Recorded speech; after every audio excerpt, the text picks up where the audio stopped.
കാട്ടുചോലയിൻ സ്പന്ദന നീരവമോ.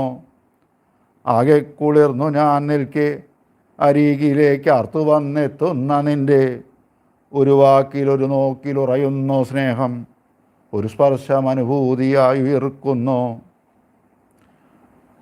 ഒരു പനീർ പൂവിനു വർണ്ണം പകർന്നതും ഒരു മുള്ളതിന്നോരം കാവലായി നിന്നതും ഇടയൻ്റെ വേണുവിൽ നാദമായൂർന്നതും ഉടയവർക്കുറ്റവർക്കിഴകളായി നിന്നതും അരുമക്കിടാവിനുറക്കുപാട്ടായതും ഒരു പുഴയ്ക്കൊഴുകുവാൻ പ്രേരണയായതും അഴലിൻ്റെ ഉഷ്ണപ്രവാഹമാകുന്നതും അഴകിൻ്റെ അന്തപ്രഹർഷമാകുന്നതും ദീപത്തിന് ആത്മദ്യുതി പരത്തുന്നതും കോപത്തിൽ അന്തരശ്രു ഒഴിക്കുന്നതും അമ്മതൻ തല്ലു തലോടലായി തീർപ്പതും ആഴിക്കലകളാം കൈകൾ ചമയ്പ്പതും ആരുതി ഊറുന്ന പുൽക്കൊടിത്തുമ്പിലെ അശ്രുപോൽ സ്നേഹമാം വിശ്വാത്മരൂപ